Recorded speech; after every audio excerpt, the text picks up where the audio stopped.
planteábamos qué necesidades serían las que hoy tenemos a pesar de estas limitaciones tecnológicas, que bueno, es posible al menos hacerlo así por videollamada, o videoconferencia, pero sí que es verdad que nos gusta todo mucho más presencialmente y hoy además se está viviendo pues una situación dramática de muchísimas personas por todo el tema del COVID, de los hospitales, en casa, el aislamiento de las personas mayores y todos estamos pues en una situación un poco difícil o muy difícil y en algunos casos pues trágica. Bueno, ante esta situación nos planteábamos pues qué respuesta podíamos dar desde la asociación y más concretamente desde el aula persona.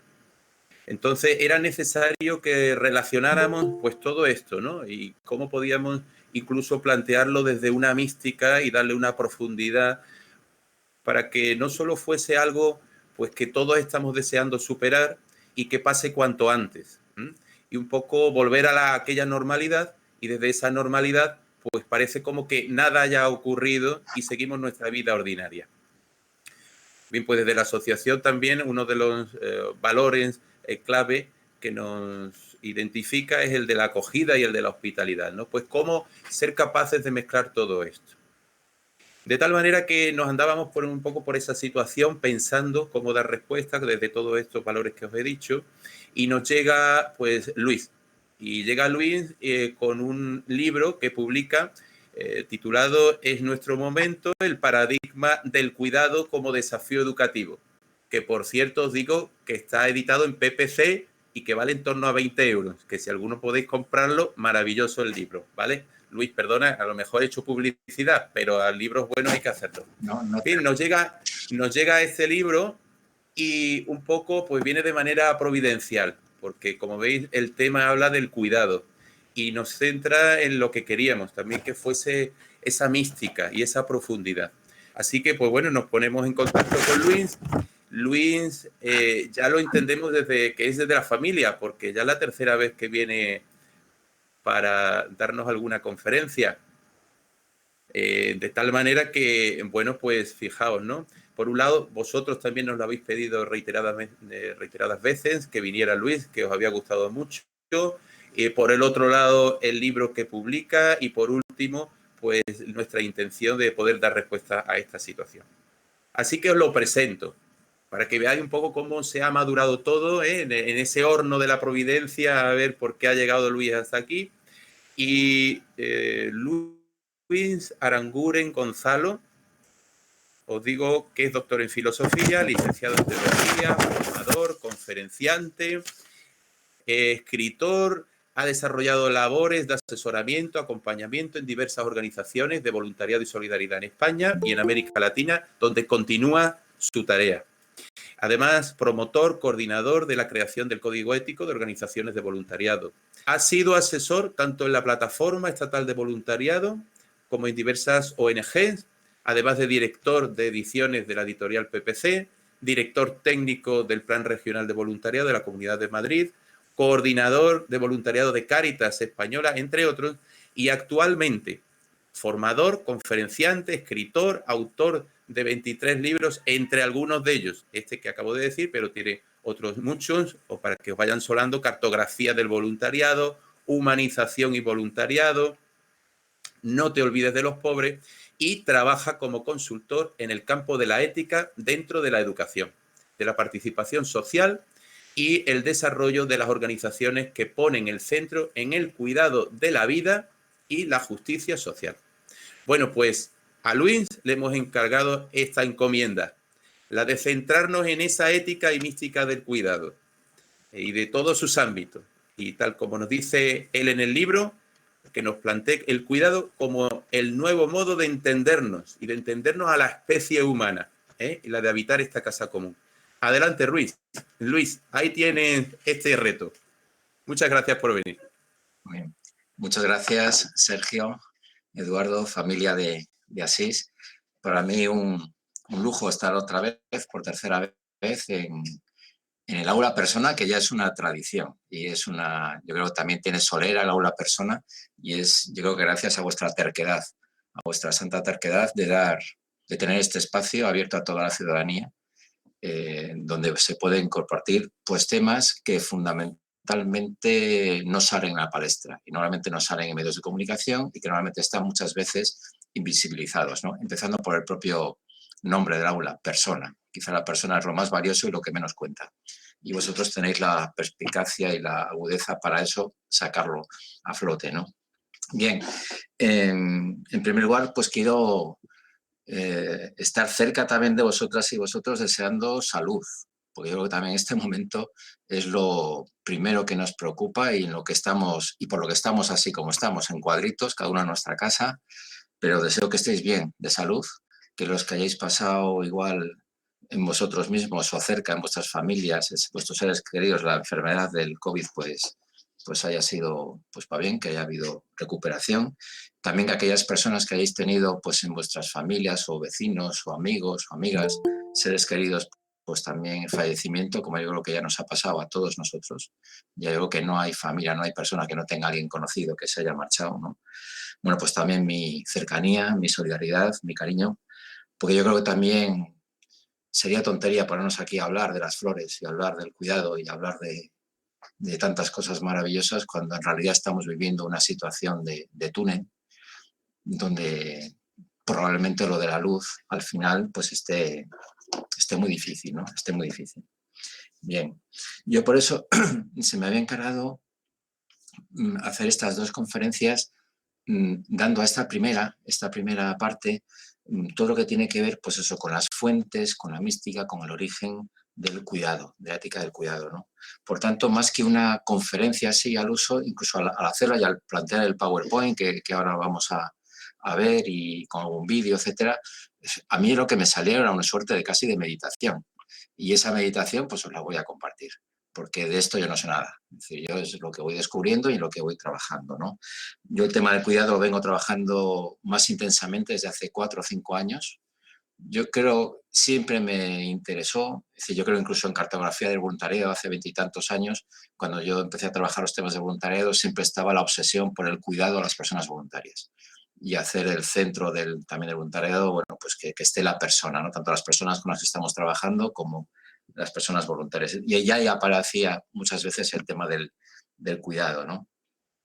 Con el tiempo y leyendo sobre todo a Leonardo Boff, había una frase de Boff en uno de sus libros que a mí me dejó muy asombrado, ¿no? Decía, o cuidamos o perecemos como especie. Bueno, ya se estaban asomando las reflexiones y los datos científicos sobre el cambio climático y sobre, desde el punto de vista del planeta Tierra, hacia dónde estamos encaminados, ¿no? Y bueno, y ahí me metí pues muy a fondo en todo eso, ¿no? Y justo ahora, pues desde hace un año nos ha venido a visitar la pandemia del coronavirus, que yo creo que es el gran aviso de todo esto que nos está pasando, ¿no? Bueno, pues por eso yo quiero también comenzar esta reflexión, no tanto hablar del cuidado, sino que meditemos y pensemos y reflexionemos a partir de esto que nos está sucediendo, a partir de esto que nos está pasando, que aún estamos en nuestras casas conectados, ¿no? Y eso, ¿cuál es el significado profundo de todo eso, ¿no? Bien, como yo tiendo mucho a enrollarme, quizá a mí lo del PowerPoint me ata mucho, me ata. Pues ahí tenemos a nuestra amiga Mafalda, ¿no? Que es en la que todos pues, nos reconocemos, ¿no? Ahí con esa viñeta que probablemente debe tener 40 o 50 años, pero que es muy actual, ¿no? Pues ahí Mafalda, la voz crítica, la del análisis crítico de la realidad que siempre hemos conocido, ¿no? Y ahí con ese planeta herido, vendado, con remedios, con medicinas y con una cara diciendo, pues, ¿dónde vamos, no? ¿Dónde vamos con todo esto? Bueno, pues así está. Bien, y antes que nada yo querría también que nos situamos también, como decía, que era pues más bien una pequeña pues meditación, ¿no? Pues quizá este cuento que a mí siempre me hace mucho bien cuando lo leo, ¿no? Cuando estoy muy agitado, y a lo mejor cada uno venimos a ver nuestras agitaciones domésticas, las que sean, lo que vamos a comer, las cosas de la casa, lo que vamos a hacer esta tarde, etcétera. Bueno, pues para que un poco nos ayudemos a centrar en lo que estamos reflexionando ahora, bueno, pues este cuento judío sobre el secreto de la sabiduría, ¿no? Los discípulos preguntaron al rabí por el secreto de la sabiduría, a lo que éste contestó, cuando estoy sentado, estoy sentado. Cuando estoy de pie, estoy de pie. Y cuando ando, ando. Los discípulos se miraron consternados, creyendo no haberle entendido bien. Así que volvieron a preguntarle y obtuvieron la misma respuesta del maestro. Los discípulos se enojaron diciendo, maestro, lo que tú dices lo hacemos también, pero estamos muy alejados de tu sabiduría. Y el rabí sonrió moviendo la cabeza. No, dijo, cuando estáis sentados ya os habéis levantado. Cuando estáis de pie ya os habéis marchado. Cuando andáis ya habéis llegado. Bueno, pues que esto sea, empezando en lugar, una llamada para mí mismo, para estar aquí y ahora con vosotros, para que estemos ahora, pues eso, pues en este rato reflexionando, pensando y compartiendo, pues nuestras fuentes del cuidado. Os decía que el punto de partida para mí no era tanto hablar del cuidado, sino que compartamos el escuchar esto que nos está pasando. La pandemia que la que llevamos pues un año, ¿no? Y que tiene mucho que ver con los cuidados, como vamos a ver, ¿no? Os voy a poner aquí ahora un pequeño vídeo, un extracto de una entrevista que hicieron en pleno mes de mayo, en pleno confinamiento, a un autor que a mí me gusta mucho, un filósofo y sacerdote argentino, se llama Hugo Mujica, y poeta, es un excelente poeta. Y en la televisión chilena le hacen una entrevista larga que podéis encontrar en YouTube. Y yo he escogido ahí, he mandado y tal, pues 2 o 3 minutos, ¿no? Y él habla de la necesidad, porque le preguntan sobre la pandemia, ¿no? Y él lo vuelca desde el verbo escuchar, ¿no? Escuchar esto que nos está pasando, ¿no? Y escuchar, pues eso, cuál es el significado profundo de esto que nos está ocurriendo. Vais a ver que hay una... entre la voz y la imagen, pues no está sincronizado. Pero bueno, la cosa es que se oiga. Y luego, pues vamos a analizar algunas de las frases que va a decir, porque yo creo que tiene mucha enjundia lo que dice y quizá una primera escuchada, pues no se ve todo, ¿no? Yo creo que la escucha es, por esencia, el reconocimiento de la alteridad fundante. O sea, cuando yo nací, el mundo ya estaba. ¿Y cómo lo aprendí? Porque escuché el lenguaje que me dieron. Entonces siempre el otro me precede. Y la escucha es darle el lugar a la alteridad de ser ella la que me pregunta y yo después le doy una respuesta. O sea, la famosa inspiración, la famosa revelación, la famosa musa, la palabra de Dios, siempre está diciendo lo mismo, que es lo otro lo que primero habló. E inspirar es tomar aire, o sea, el aire ya estaba, yo vivo porque respiro. Entonces la escucha es, el lenguaje viene después, la realidad es la que lo suscita y la que lo pide. Y por lenguaje me quiero decir cualquier teoría o cualquier intento de comprensión. ¿Y qué es o sea, lo que... dejar decirse, callarse es dejar decirse a lo otro. Y sería interesante vislumbrar tal vez, vislumbrando qué es eso otro que emerge, ¿no? Tal vez puede ser tan radicalmente otro que vamos a tener que... No, yo creo que lo que emerge, y no voy a decir una teoría, lo que emerge es la vida, que estaba sepultada a través de nuestro funcionamiento. Nosotros habíamos hecho una maquinaria en la cual estábamos coengranando. Y ahora surge, como vos decís, surgen los pajaritos, sin volverse así naturalista, naíz, sí. Pero vuelven nosotros mismos, por empezar la primer conciencia de vida, que es que nos vamos a morir. Y si sabemos eso, vamos a vivir diferente. Nosotros necesitamos, como siglo y como cultura, haber negado la muerte para poder ser capaces de sacrificarnos en función de trabajar para que el sistema funcione. Entonces, creo que lo que surge es la vida que descubrimos cuando se cayó lo que la cubría. Muy bien. Fijaos que está hablando de la pandemia. Lo que pasa es que con una reflexión, digamos, de tipo filosófico, etcétera, pues de mucho calado, ¿no? Quizá por eso mismo yo creo que conviene que maticemos algunas palabras, ¿no? He tomado esta foto de internet. Vale, la foto de Málaga, eso la reconoceréis, algunas de las céntricas de Málaga. Es una foto de Málaga en pleno confinamiento, al principio de los primeros días. Y bueno, pues también en eso, también que nos sucedió, que nos pareció tan absolutamente raro, ¿no? Y bueno, y sobre esto vamos a ir integrando algunas de las cosas que nos dice Hugo Mujica, que para mí es como también digamos, la iniciación también de esta reflexión, ¿no? Él plantea esta pandemia como que hay que escuchar qué nos está pasando, qué nos está diciendo esta pandemia, ¿no? Y la escucha es el reconocimiento de alteridad fundante, de lo otro que es distinto de mí. El principio de nuestra cosmovisión no puede ser solamente el yo. Occidente ha puesto siempre como principio de toda fuente de conocimiento y de toda fuente de sabiduría el yo. Yo pienso, yo hago, yo realizo. Y no, estamos instalados en la realidad y es la realidad la que nos habla, ¿no? Y por eso tenemos que hacer silencio, callar, y callar es dejar decirse, expresarse al otro. Y lo otro en este caso es una pandemia que nos está dejando muchos mensajes, muchos mensajes. La escucha, por tanto, es darle lugar a la alteridad de ser la que ella me pregunte. Y luego yo, pues voy respondiendo, ¿no? Lo que está emergiendo en esta situación pandémica, en esta situación, pues muchas veces pues horrorosa, ¿no?, que estamos viviendo, dice, está emergiendo algo nuevo. Bueno, ¿qué emerge? Emerge la vida.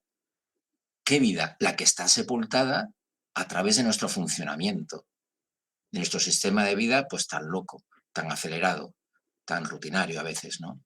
Nosotros habíamos hecho una maquinaria, y la pongo así, la M con mayúscula, ¿no?, digo que retrata muy bien el sistema de vida, de producción, de progreso, de crecimiento al que nos hemos sometido durante siglos los seres humanos, sobre todo en Occidente, ¿no?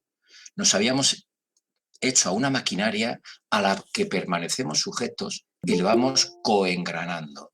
Somos piezas de un sistema, como decía Marcel, ¿no? Somos funcionales y somos funcionarios a una máquina que en el fondo nos está explotando, nos está haciendo la vida cada vez, pues eso, más cansina, más injusta, también con los más vulnerables y los más vulnerados, y bueno, ahí vamos viviendo. Necesitamos como cultura haber negado a la muerte. Que dice, aquí estamos descubriendo efectivamente que la muerte está en nuestro camino, lo que pasa es que como cultura lo hemos negado. De hecho, los que sois ahí maestros, maestras, y que ahora os encontráis con todo el tema de la muerte de tantos abuelos, abuelas, familiares, de los chavales, de los alumnos, y resulta que no nos habían preparado nadie para trabajar el tema del duelo y de la muerte con los chiquillos, ¿no? Porque parece que vamos a vivir eternamente, ¿no? Entonces necesitamos como cultura haber negado la muerte. ¿Para qué? Para poder ser capaces de sacrificarnos en función de trabajar para que el sistema funcione y siga su lógica imparable de un modo, bueno, pues eso, eterno, ¿no? Lo que surge, por tanto, es la vida que descubrimos cuando se cayó lo que la cubría, cuando se cayó la máquina, la maquinaria, cuando se cayó pues todo este sistema que llamamos progreso ilimitado, que nos está diciendo la propia vida, diciendo esto ya no da más de sí. Por tanto, aquí tenemos un nacimiento, o mejor dicho, una muerte y un nacimiento. También la muerte de todo un sistema de vida, de producción, de economía, de entendernos incluso como especie humana, y el surgimiento de un nuevo modo de vivir. Seguimos escuchando esto que nos pasa. En esa misma conferencia, en esa misma entrevista con Hugo Mujica, que es este señor, también con el pelo cortito, dice también una frase que a mí me llama mucho la atención, ¿no? Dice, es que antes la vida era estrecha, tal como la veníamos viviendo, antes de la pandemia. La vida era estrecha, tal como la veníamos viviendo. Y luego recojo también algo de una amiga de Yayo Herrero, también ecofeminista, que yo creo que también tiene mucho que decir en todos estos temas, y que muchas de sus intervenciones en los últimos años solía comenzar con esta frase, más o menos, ¿no? El modelo económico actual, también ella dice, el modelo económico, social, cultural actual, ha declarado la guerra a la vida y urge recomponer el sistema. Son palabras muy duras, ¿no? Ha hecho la guerra a la vida. Y luego ha llegado la pandemia y nos dice, pues anda, pues era esto, ¿no?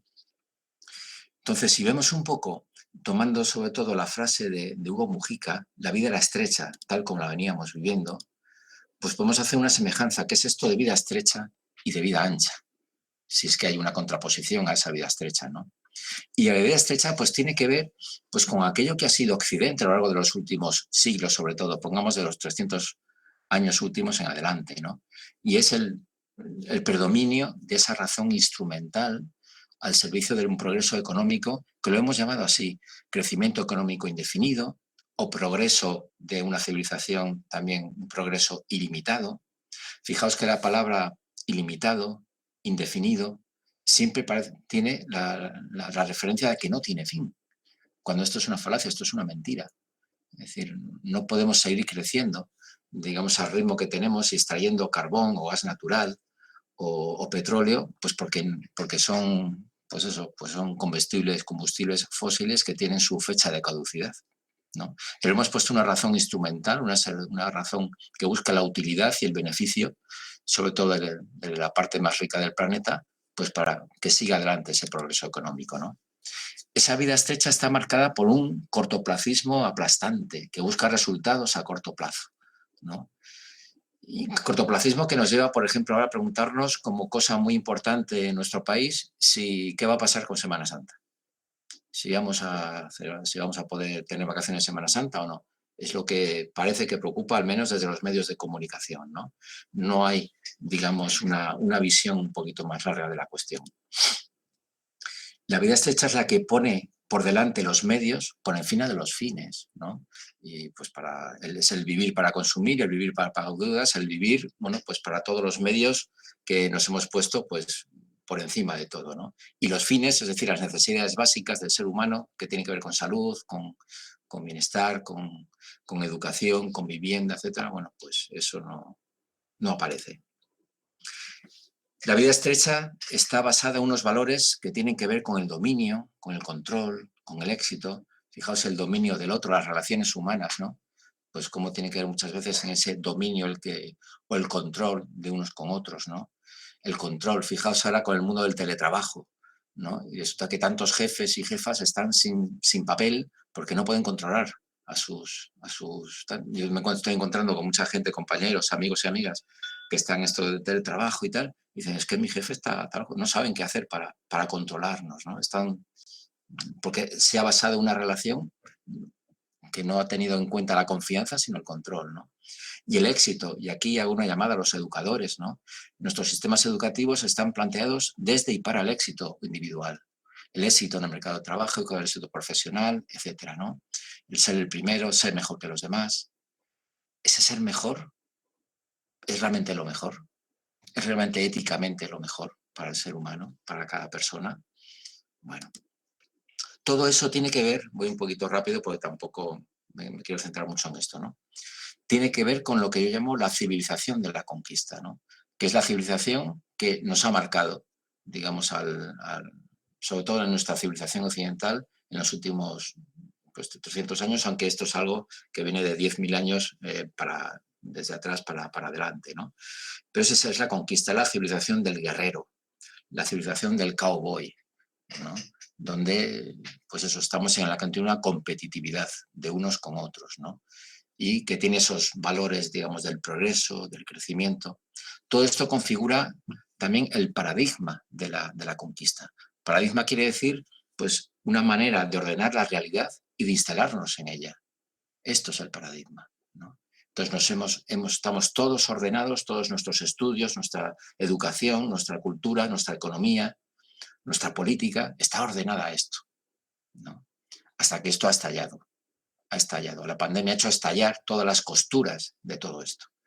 No olvidemos simplemente el dato de que la pandemia tiene que ver, obviamente, con el impacto del ser humano sobre el planeta Tierra, que la situación de biodiversidad, de falta de biodiversidad en la foresta, sobre todo, pues hace que los virus y el ser humano estén mucho más en contacto, un contacto mucho más estrecho, que hace que estas enfermedades pues se propaguen, ¿no? Por tanto, no estamos ante una casualidad, sino ante una causalidad que tiene que ver con la relación, en definitiva, de la especie humana con su casa común, con el planeta Tierra. Si hay una vida estrecha, quizá haya una vida ancha. Bueno, es lo que tratamos de profundizar, ¿no? Efectivamente, puede haber una vida ancha que esté fundamentada en una razón distinta a la instrumental, una razón cordial, que humaniza la vida, que humaniza las relaciones, que tiene en cuenta los sentimientos y las emociones que más nos vinculan como seres humanos, ¿no? La vida ancha tiene en cuenta el largo plazo, la visión de futuro. Lo importante no es ahora qué va a pasar en Semana Santa. Lo importante es ahora cómo vamos a salir de todo esto, pero también qué casa común estamos preparando a las futuras generaciones. ¿Qué va a ser de este planeta dentro de 20, de 30 años? Porque ya digamos, los planteamientos y los datos científicos nos están hablando de ese agotamiento también de las materias primas para todos nosotros y también posiblemente lo que está eclipsando la pandemia, ese gran problema del cambio climático, ¿no? Entonces, ¿qué va a pasar con todo eso? Entonces, el largo plazo es muy importante también que lo retomemos en esta vida ancha. Se trata, por lo tanto, en la vida ancha también de vivir otro tipo de valores que tienen que ver con el servicio, con la creación de vínculos sanos, de cooperación, y todo eso es lo que le llamamos, o yo lo intento llamar, la civilización del cuidado, ¿no? Si la civilización de la conquista está basada en la escisión antropológica del ser humano, es decir, en la separación del ser humano consigo mismo, y por eso estamos dispersos, y por eso estamos pues, distraídos, que diría Juan Martín Velasco, ¿no? Pero también estamos separados de los demás y por eso vienen las relaciones de dominio y de opresión de unos con otros, ¿no? Y está separado también el ser humano de la naturaleza y por eso trata de dominarla y de apropiarse de ella, ¿no? La civilización del cuidado, su fundamento está, a mi juicio, en la creación de vínculos. El vínculo es la palabra clave. El vínculo con uno mismo, ¿no? Para estar uno sobre sí mismo, estar uno en sí mismo, ¿no? En lo mejor de uno mismo. El vínculo con los demás a los que estamos atados con responsabilidades, ¿no? Como decía Levinas, ¿no? El otro es el que me ata como responsabilidad. Y vinculados igualmente a la naturaleza, a la tierra de la que formamos parte, como dirá Boff, ¿no? El hombre, el ser humano es ese pedazo de tierra que anda, que camina, que hace reverencia, que cuida de la vida. Para pasar del anterior, de esa vida estrecha a esa vida ancha, no se trata de que nos demos golpes de pecho ni tampoco de que estemos haciendo la guerra continuamente a esa civilización del progreso, a esa civilización de la conquista, ¿no? Dice Einstein que ningún problema puede ser resuelto en el mismo nivel de conciencia en el que se creó. Dicho de otra manera, la pandemia no puede solucionarse desde el marco de la vida estrecha. El marco de la vida estrecha ya no da para más. El marco de la vida estrecha, digamos, lo que hace es fomentar esta pandemia y todas las que tengan que venir. Por lo tanto, habrá que trasladar, habrá que comenzar una nueva aventura humana, no solamente para solucionar la cuestión de la pandemia que vivimos, sino para intentar vivir de otra manera, ¿no? Esto también tiene que ver, este salto espiritual es el que dieron, y voy a poner también aquí otro ejemplo, ¿no? Es el que dieron unos astronautas en el año 1968, aquellos viajes que os acordáis de los viajes Apolo. Situémonos, 1968, ¿no? En plena conquista del ser humano, de Estados Unidos, del espacio, la guerra por la conquista del espacio con Rusia, ¿no? Y entonces están con la cámara mirando hacia la Luna, ¿verdad? Y un momento dado, casualmente, gira la cámara. Y ese giro de la cámara, pone la atención en la Tierra. Es la primera vez que un ser humano ve su casa, ve la Tierra desde fuera. Es lo que digamos también en filosofía, un poco el giro narrativo, ¿no? Y algunas de las cosas que dicen, tanto ellos como los científicos de la NASA. Dice, fue algo muy profundo. Tuvimos una perspectiva muy diferente. Fue algo sorprendente. La atención estaba centrada en que íbamos a ir a las estrellas y de repente estábamos mirando a nosotros mismos. Fue una nueva especie de conciencia. Y cuando originalmente fuimos a la Luna, toda nuestra atención estaba en ella. No pensábamos mirar a la Tierra. Pero ahora que lo hicimos, bien puede haber sido la razón más importante por la que fuimos. Estos iban a conquistar la Luna desde su mentalidad lógica, científica, instrumental, conquistadora, eran los conquistadores del espacio, y de repente se nos vuelven poetas, se nos vuelven místicos, se nos vuelve gente espiritual y se quedan maravillados y atontados viendo el planeta Tierra, es decir, viendo su casa, viendo su familia, ¿no? Por tanto, la lógica del cuidado, y vamos ahí también adentrándonos ahí, no es un ir hacia algo, no es del verbo hacer, es del verbo sumergirse, dejarse asombrar, dejarse sumergir en ese adviento, ese advenir con cercanía lo grandioso de la vida que me suscita asombro, ¿no? Bien, ¿veis ahora esto? ¿Somos las posibilidades que nos constituyen? Sí. Vale, pues lo vamos a dejar así, de esta manera, con este tipo de presentación, que no está en plan completo, sino que a la izquierda también se ve la otra parte. Vale. Bien, el cuidado empieza, o la mística del cuidado, la espiritualidad del cuidado, empieza con esta confirmación, con esta convicción, ¿no?, de que somos las pasividades que nos constituyen. Aquí hay un texto de Teilhard de Chardin que a mí también me gusta mucho, ¿no? Hay dos partes en nuestra vida diaria. Una activa, la que veis ahí en la foto de la gente andando sin parar por la ciudad, etcétera, ¿no? Y otra pasiva, la foto de abajo, ¿no?, cuando el niño recién nacido recibe el cariño, el cuidado de su madre. En efecto, estas dos partes son extraordinariamente desiguales. En nuestra perspectiva, la primera, el ser activos, la vida diaria activa, ocupa el primer lugar, porque nos resulta más agradable y más perceptible. Pero en realidad, la segunda, la pasiva, es inconmensurablemente la más extensa y la más profunda, ¿no? La más extensa y la más profunda, ¿no? Esto es bien importante, ¿no? Bien importante. Que al final somos la suma de los cuidados que nos han tenido los demás. Y esto lo iremos también aterrizando ahora. Por tanto, una de las bases también, esa mística del cuidado de la que hablamos, es de que los seres humanos somos seres interdependientes y ecodependientes, como nos ha dado a conocer también pues, el ecologismo desde hace muchísimo tiempo, ¿no? Lo que pasa es que normalmente siempre al ecologismo lo hemos tachado de perroflautas y ya está, ¿no? Y bueno, y no hemos sabido aprender pues, muchas de las lecciones que nos estaban dando, ¿no?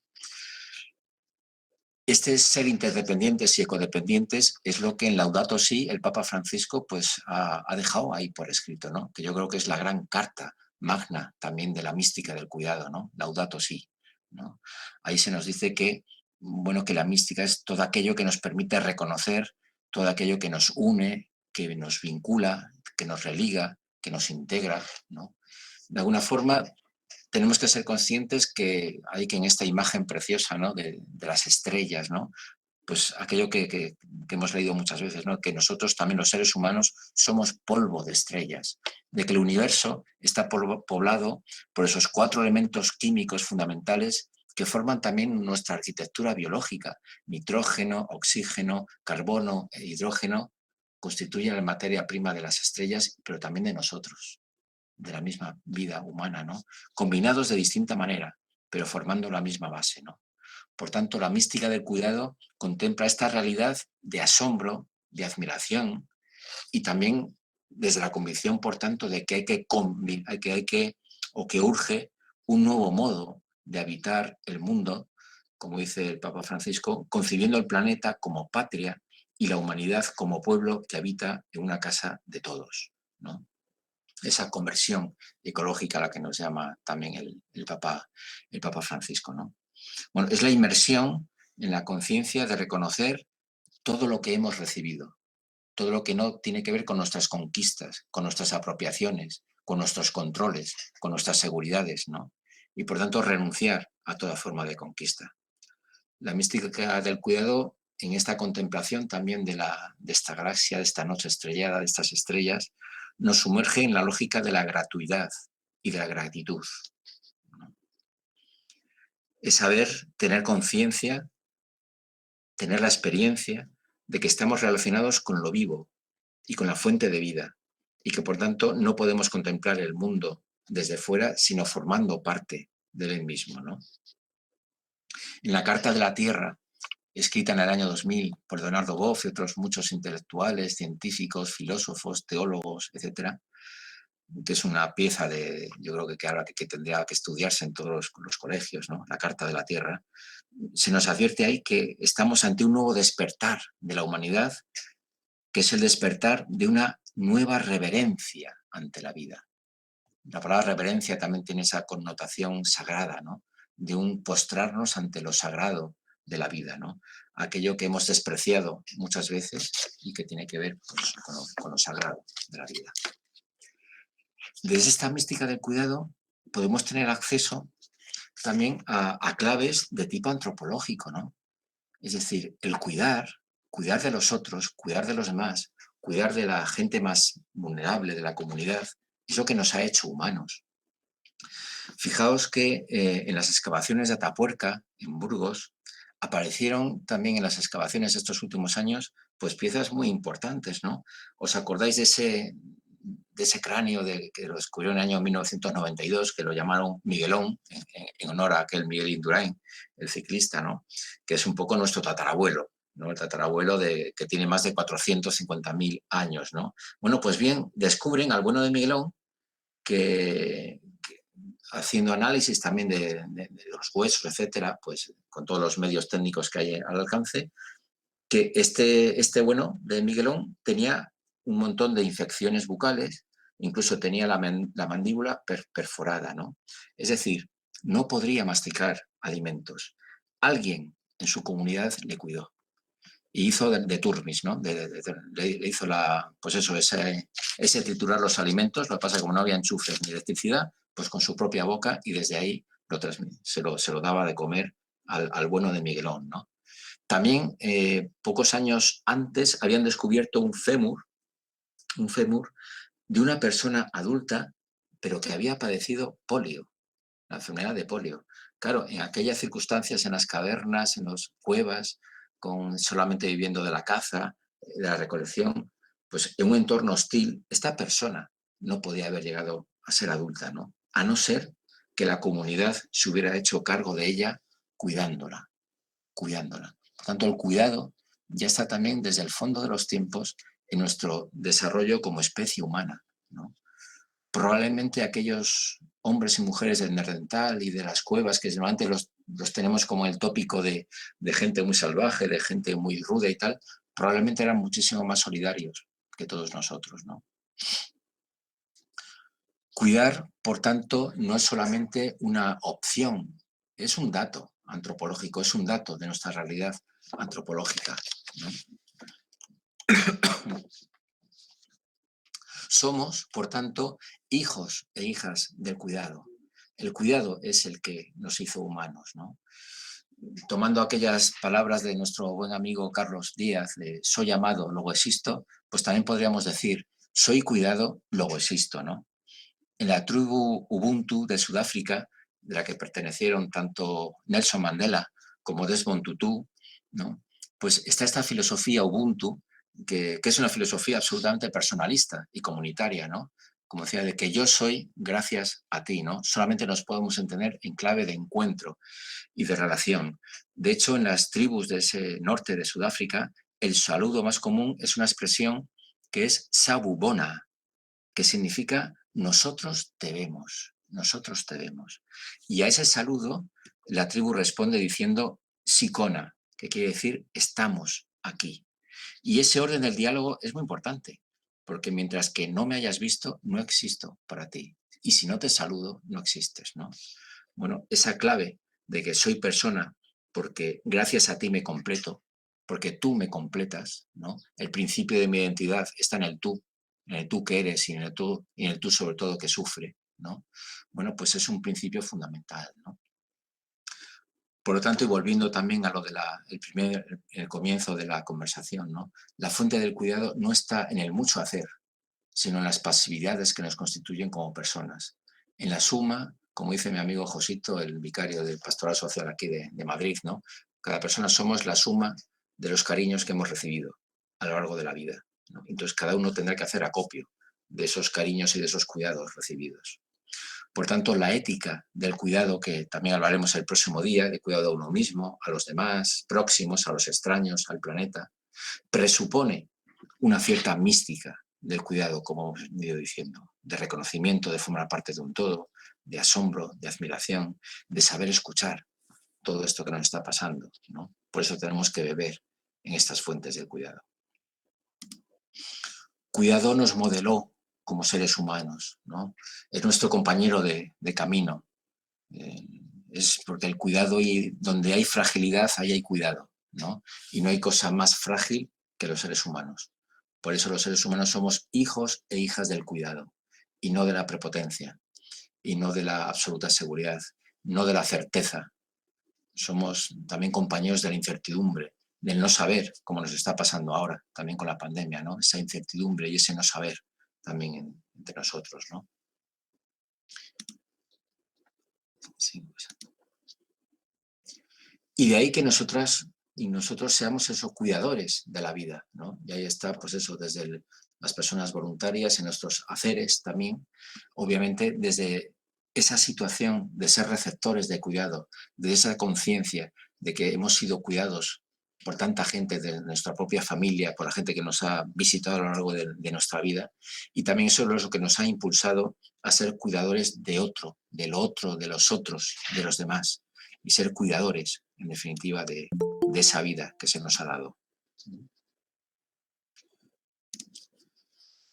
Jesús de Nazaret, yo creo que da un mensaje no solamente a los creyentes, sino a toda la humanidad, ¿no? Que nos estáis escuchando y viendo, pues muchos sois creyentes, otros no, pero para mí este es un mensaje universal de Jesús, ¿no?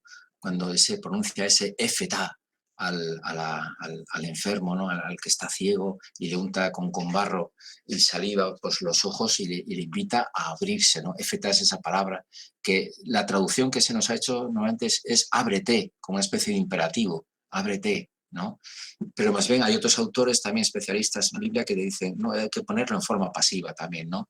Sea abierto, sea abierta, es decir, déjate abrir desde tu más honda posibilidad de futuro. Déjate abrir desde esa nueva vida que emerge, que está emergiendo entre nosotros, ¿no? Y ese efetá hoy se nos dice a cada uno de nosotros, pero también como este dibujo de Fano, ¿verdad? Se está diciendo a toda la humanidad. Es un efetá planetario. Y también yo creo que aquí cabe la reflexión que hace el propio Papa Francisco, ¿no? Hoy ya el sujeto histórico que tenemos que tener en cuenta a la hora de nuestras reflexiones y nuestras actuaciones es la especie humana, porque es la propia especie humana la que está en absoluto peligro.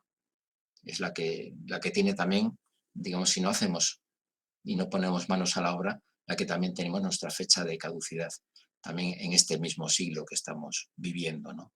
Por lo tanto, sea abierto, déjate abrir desde otras posibilidades de construir vida, de construir relaciones, de construir tu identidad, de construir tu país, de construir tus relaciones, de construir tu vida y tu futuro. Para eso hay que abrirse. Y los seres humanos somos constitutivamente abiertos.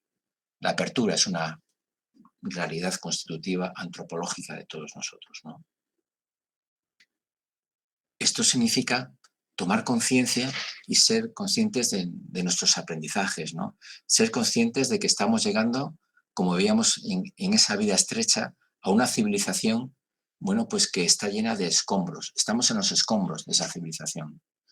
Bueno, esta foto es de un barrio muy querido para mí, el Pozo del Tío Raimundo, en la que estuve viviendo, pues donde estaban las chabolas, ahí todavía quedan ahí las fotos de las chabolas, cuando se empiezan a derrumbar porque se iba a construir un barrio nuevo, ¿no? Y hay que una de las capillas se quedaba ahí, lo que queda ahí en pie y lo que se ve es el bienaventurado de los pobres, ¿no? Y bueno, y es los escombros de algo que ya tiene su fin y se va a construir algo nuevo. Viene la posibilidad de una nueva manera de vivir y de un reconocimiento de una dignidad que estaba perdida y que estaba por los suelos para tanta gente humilde de allá, ¿no? Esto me recuerda a aquellas palabras que dijo Havel. Havel es este que fue presidente de Checoslovaquia, de la antigua Checoslovaquia, que era escritor. Y cuando la caída del muro de Berlín, 1989, que también fue como el derrumbarse de todo un modelo, el modelo soviético, ¿verdad? Y el telón de acero, ¿no? Entonces, bueno, pues de ahí dice estas palabras, ¿no? Es como si algo estuviera desmoronándose, descomponiéndose y agotándose, mientras que algo distinto, todavía vago, estuviera emergiendo de los escombros. Bueno, esto es el cuidado. El cuidado es esto que está emergiendo de los escombros. Por lo tanto, nuestra preocupación no tiene que estar puesta, nuestra atención y nuestra energía, yo creo que no tiene que estar puesta en quejarnos mucho o en criticar mucho todo lo que nos ha traído hasta aquí, es decir, ese progreso indefinido, ese crecimiento económico pues ilimitado, etcétera, etcétera.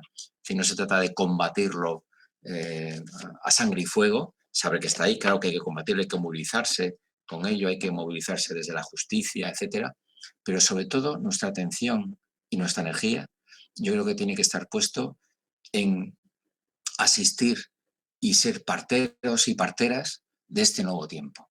Ser parteros y parteras del cuidado como nueva forma de entendernos, de construirnos y de habitar este planeta. Y ese cuidado emerge de los escombros. Emerge, como decía Hugo Mujica, de la maquinaria que está tapando la vida. Y debajo de esa maquinaria está la vida que sale a nuestro encuentro. Cuando baje, otras veces otro símil que utiliza Hugo Mujica, ¿no? Cuando baje la marea de todo esto, bueno, pues nos encontraremos la vida, ¿no? Bueno, pues ahí tendremos que estar atentos para ser partícipes de esta reconstrucción de la vida y vida buena.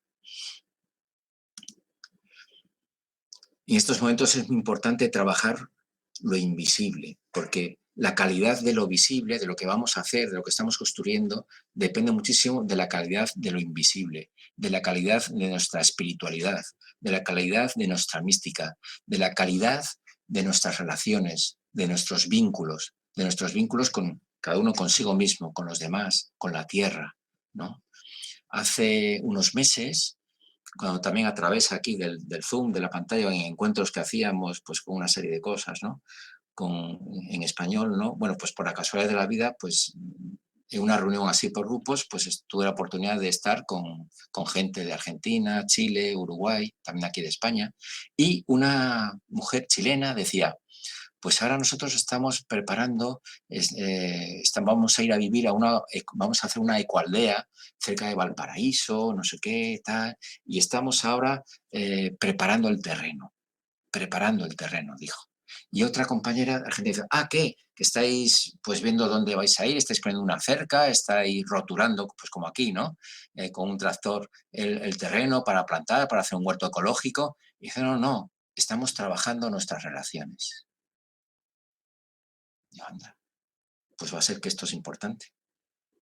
Que la calidad de lo visible luego, de esa futura ecoaldea, depende de cómo estés tejiendo ahora también los vínculos, las relaciones, los cuidados, también entre vosotros, entre la gente que va a formar parte de ese proyecto, para que luego ese proyecto tenga una mejor y una mayor garantía, ¿no? Lo visible y lo invisible.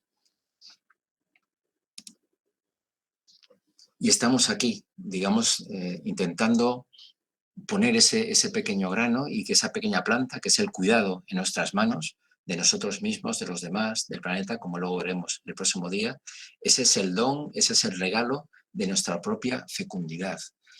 He puesto a propósito la palabra fecundidad, porque estamos acostumbrados a vivir desde el hacer de mi productividad, el hacer de mi eficacia, el hacer de mis resultados.